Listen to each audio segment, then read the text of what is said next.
छत्तीसगढ़ विधानसभा की कार्रवाई लगातार आप तक पहुंचाते रहेंगे, उससे जुड़ा अपडेट। लेकिन अब आगे बढ़ते बात करते हैं गृह मंत्री अमित शाह के छत्तीसगढ़ दौरे की। अमर वाटिका वो जाएंगे और आपको बता दें कि शहीदों और हिंसा में मृतकों के परिजन से वो मुलाकात करेंगे।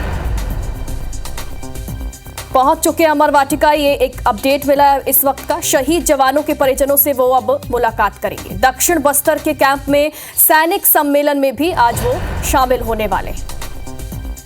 केंद्रीय गृह मंत्री अमित शाह जो है वो छत्तीसगढ़ दौरे पर हैं और जगदलपुर में वो अमर वाटिका पहुंच चुके हैं। नक्सल घटनाओं में शहीद जवानों को वो श्रद्धांजलि देंगे और शहीद जवानों के परिवारों से भी वो मुलाकात करेंगे, उनसे बातचीत करेंगे।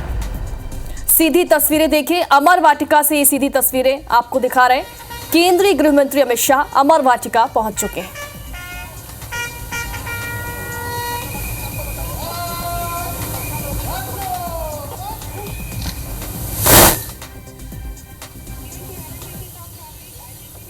गृह मंत्री अमित शाह यहां पर शहीदों को श्रद्धांजलि देते हुए और इसके बाद वो शहीदों के परिजनों से भी मुलाकात करेंगे। ज्यादा जानकारी के लिए हमारे सहयोगी राजेश मिश्रा हमारे साथ फोन लाइन पर जुड़ गए हैं। राजेश, क्या और अपडेट मिल रहा है केंद्रीय गृह मंत्री के कार्यक्रम का? देखिए, अभी है कि वो अमर वाटिका में मौजूद है और यहाँ जो शहीद जवान हैं जिन्होंने नक्सल मोर्चे में अपनी शहादत दी है वर्षों में, उनके लिए स्मारक यहाँ पर बनाया गया है और वो सलामी देते हुए हमेशा इन शहीद जवानों के लिए बनाया गया है। पुष्पगुच्छ चढ़ाकर इन शहीद जवानों को नमन करने के बाद है ये एक मेमोरियल दिया गया है जवानों की, वहाँ वो पहुंचेंगे और यहाँ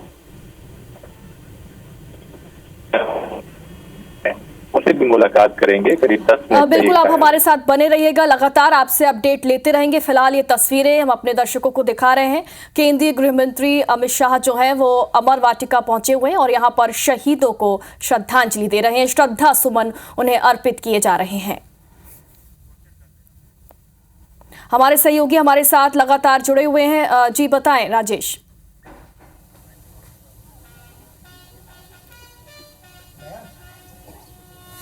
हमारे सहयोगी नरेश मिश्रा हमारे साथ जुड़े हुए। नरेश, बताएं क्या अपडेट मिल रहा है इस वक्त आपको?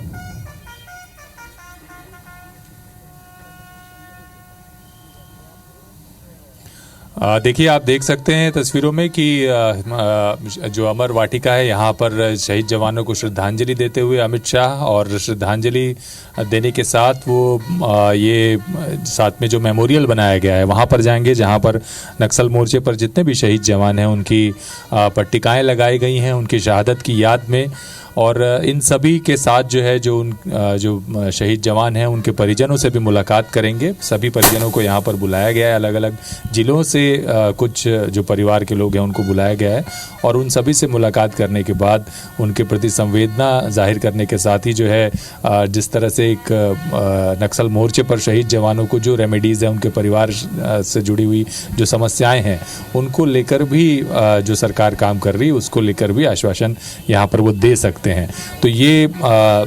इस वक्त का कार्यक्रम है, करीब 10 मिनट का समय यहाँ के लिए तय किया गया है और इसके बाद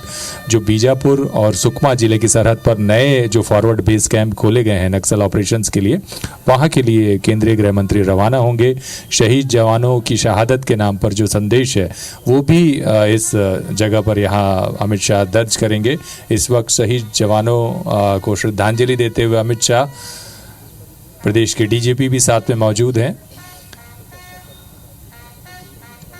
जी। और ये जो बस्तर में नक्सल मोर्चे पर वर्षों से जवान एक लंबी लड़ाई लड़ रहे हैं और उन्होंने शहादत दी है, उसके लिए अमर वाटिका यहाँ बनाई गई है और इन जवानों की शहादत की याद में इनके नाम यहाँ पर ससम्मान दर्ज किए जाते हैं ताकि उनकी शहादत को याद रख सके आने वाली छत्तीसगढ़ पुलिस का परिवार और जो आम लोग हैं वो इसको कभी भी यहाँ आकर देख सकते हैं। ये देखिए, केंद्रीय गृह मंत्री अमित शाह ये संदेश लिखने के लिए आ रहे हैं और जिन जवानों ने शहादत दी है अब तक नक्सल मोर्चे पर, उन शहीद जवानों और उनके परिवार और उनकी शहादत पर ये संदेश दर्ज करने की एक परंपरा होती है आमतौर पर जब ऐसे विशिष्ट अतिथि ऐसे स्मारकों पर पहुंचते हैं।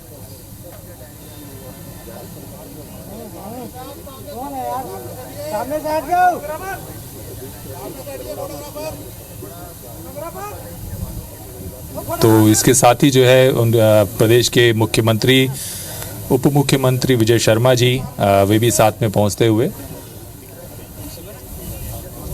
क्योंकि इन 2 दिनों के कार्यक्रम में नक्सल मोर्चे पर छत्तीसगढ़ सरकार और केंद्रीय गृह मंत्री लगातार संवाद करते रहे हैं आत्मसमर्पित नक्सलियों से, जवानों से जिन्होंने बेहतर काम किया है नक्सल मोर्चे पर। कल शौर्य भवन में उनसे उनकी मुलाकात हुई थी, उन नक्सल कमांडर्स, नक्सल क्षेत्र में काम करने वाले कमांडर्स से। तो वो एक साफ तौर पर ये संदेश देते हुए कि नक्सल मोर्चे पर अंतिम तौर पर हर जो ज़रूरी काम है उस पर पूरी गंभीरता से न केवल राज्य सरकार बल्कि केंद्रीय गृह मंत्रालय काम कर रहा है, उनकी मौजूदगी और फॉरवर्ड बेस पर जाने का उनका ये फैसला, जहां सैनिक सम्मेलन का आयोजन होगा, जहां दशकों तक कभी सिविल एडमिनिस्ट्रेशन या पुलिस प्रशासन की मौजूदगी नहीं रही है, उस जगह पर पहुंचकर ये एक संदेश देने की कोशिश है कि सरकार इस मोर्चे पर पूरी गंभीरता से काम कर रही है और आने वाले समय में जो बस्तर से नक्सलवाद है न केवल वो दूर होगा बल्कि उस इलाके में विकास के कार्य भी बेहतर होंगे। और इस वजह से जो छत्तीसगढ़ सरकार ने नियत निलनार योजना शुरू की है, जो फॉरवर्ड बेस के आसपास ऐसे सुदूरवर्ती गांवों में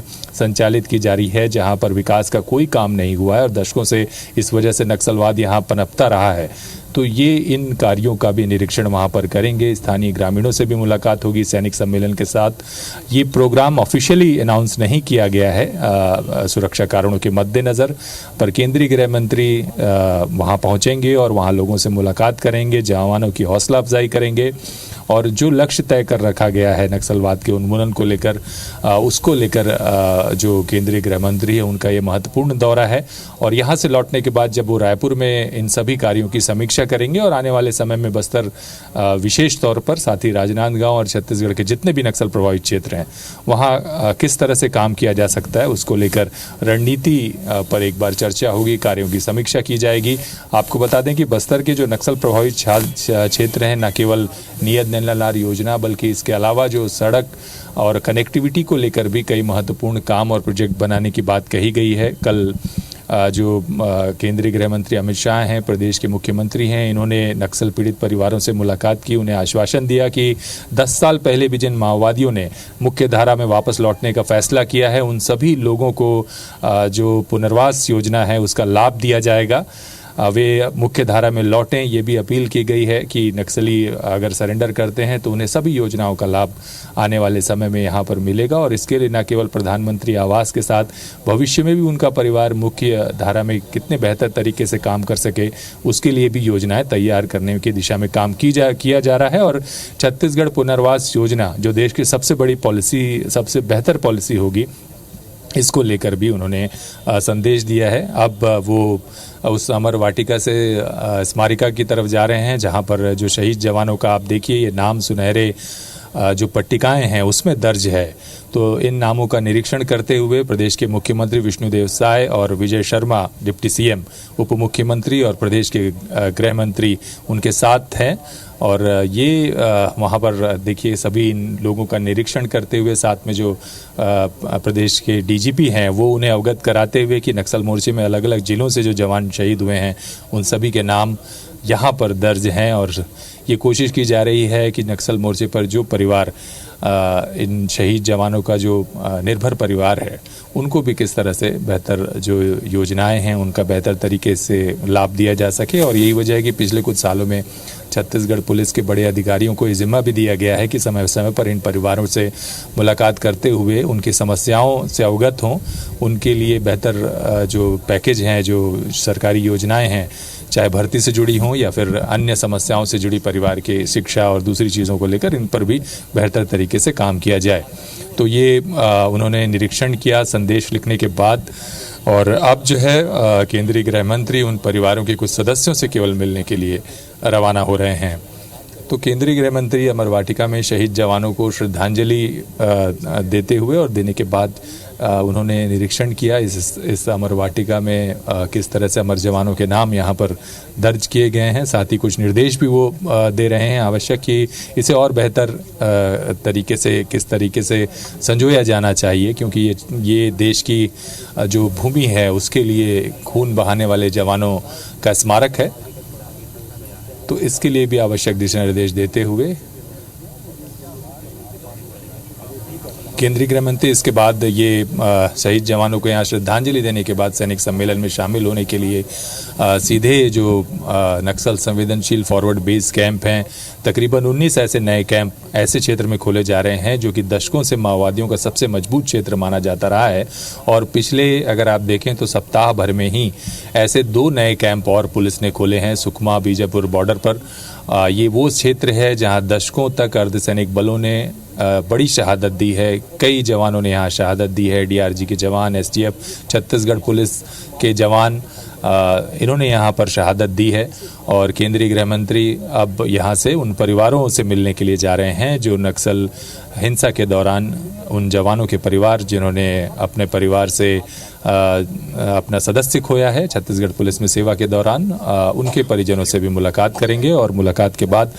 वे बीजापुर के लिए रवाना होंगे। तो आप देख सकते हैं कि बस्तर में लगातार ये दूसरा दिन है उनके दौरे का और इस दौरान जो केंद्रीय गृह मंत्री हैं वो जवानों को श्रद्धांजलि देने के बाद अब जो है उनके परिवारों से मुलाकात कर रहे हैं। उन मृतकों के जो शहीद जवान हैं उनके परिवारों से मुलाकात कर रहे हैं। बिल्कुल नरेश, नक्सल मुक्त छत्तीसगढ़ को लेकर केंद्र भी कितना प्रयासरत है ये हम समझ सकते हैं। केंद्रीय गृह मंत्री अमित शाह के दौरे से उनका जो शेड्यूल है उसके तहत वो अब शहीदों के परिजनों से मुलाकात करने के लिए गए हुए हैं और तमाम जानकारियां आपने हमें दी और काफ़ी अहम उनका ये दौरा है। नक्सल मुक्त छत्तीसगढ़ को लेकर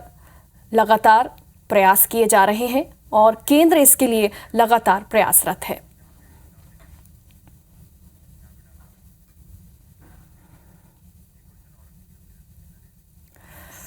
नरेश, इसके बाद जो गृह मंत्री हैं उनके क्या कार्यक्रम होंगे और क्या लगता है जिस तरीके से वो नक्सल पीड़ितों से मुलाकात कर रहे हैं, उनके शहीदों के परिजनों से भी मुलाकात कर रहे हैं, तो क्या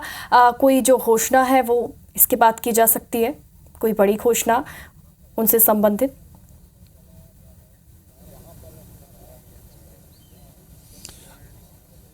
जी देखिए, जी बिल्कुल देखिए, क्योंकि नक्सल मोर्चे पर जो सभी अगर देखें कि नक्सल समस्या समाधान को लेकर बार बार जो सरकारें हैं वो ये स्पष्ट तौर पर कह रही हैं कि हिंसा या नक्सलियों को गोली के जरिए ख़त्म कर देना ये कोई समाधान नहीं है। और इसके वो सारे पहलू, चाहे वो आत्मसमर्पित नक्सली हों, ऐसे लोग जो नक्सल हिंसा के दौरान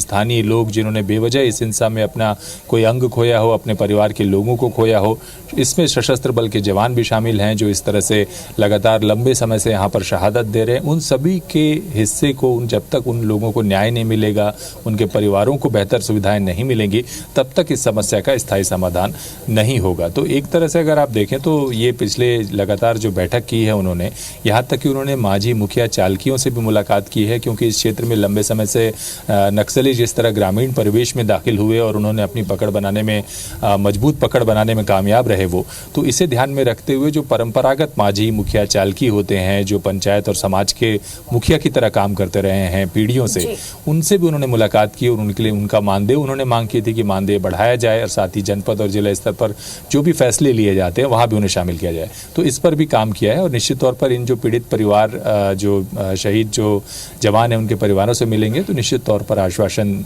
इसको लेकर निश्चित तौर पर अमित शाह दे सकते हैं। और देखिए, ये पहले भी है कि जो पुलिस के आला अधिकारी हैं उन्हें साल भर में कम से कम 2 या 3 बार इस तरह से ऐसे शहीद जवान के परिवारों से मिलने, उनकी समस्याओं को सुनने के निर्देश दिए गए हैं। तो जो भी सरकारी योजनाओं का लाभ होता है वो इन परिवारों तक बेहतर तरीके से मिल रहा है कि नहीं, किसी प्रशासनिक फीताशाही की वजह से उसमें कोई अटकाव है, दिक्कत है, इसको लेकर निगरानी की व्यवस्था बेहतर की गई। ये जानना बेहद जरूरी भी है कि जो शहीदों के परिवार हैं वो कैसी परिस्थितियों में रह रहे हैं और कैसी परिस्थितियां हैं उनकी, और इसी के चलते जो गृह मंत्री हैं वो उनसे मुलाकात भी कर रहे हैं। बहुत बहुत शुक्रिया आपका तमाम जानकारी के लिए।